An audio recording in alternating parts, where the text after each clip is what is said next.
Iyon, mga matik, magandang araw, mga matik. Dahil mababa na yung ilog, mga matik. Tubig ng ilog, mga matik. Ito na yung pagkakataon nila na mga nangangalakal, mga matik, na pagkuha ng mga kakalakalin, katulad ng mga plastic.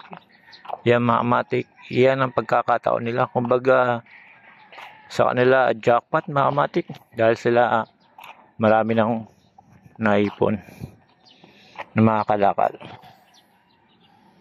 Katulad nito, mga matik, puno na. Bebenta na lang to, mga matik.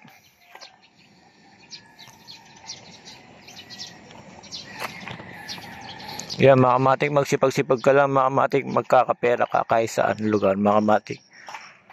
Yan, katulad yan, marami kalakal.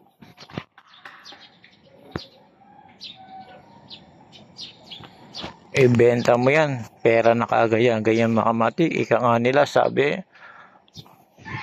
kahit basura yan, pagka naibenta yan, maraming pera na, mga matik.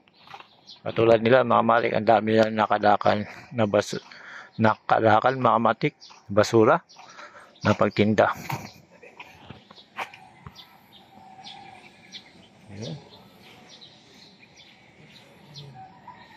Yung mga matik, dami nila naipon, nakalakal.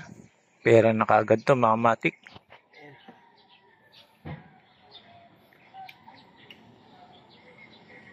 Ayan, yung iba, mga matik, tanso. Kita na kaagad yan, mga matik.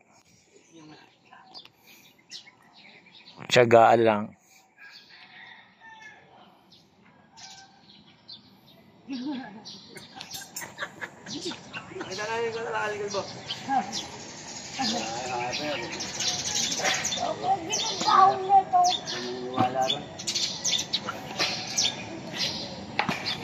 Ayan, mga matik.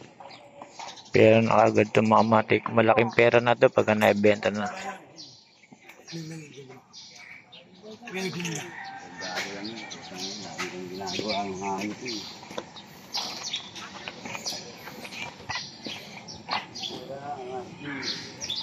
Yung mga matik, dahil sa marami silang nakuha ang kalakal, ilang araw lang ibebenta na nila yan.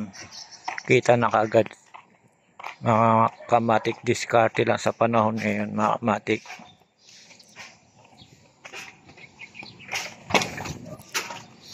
Ito na yung pagkakataon nila, mga kamatik, na mga lakal at mag-ipon ng mga plastic bottle, mga kamatik, at ibenta sa junk shop, mga kamatik.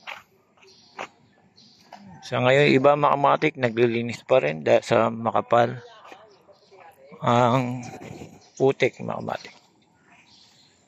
Iba naman nangangalakal ng mga plastic bottle na pwede pang ibenta, mga kamatik.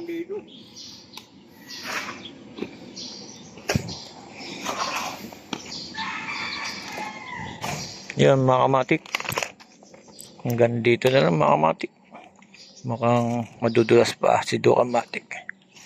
Salamat.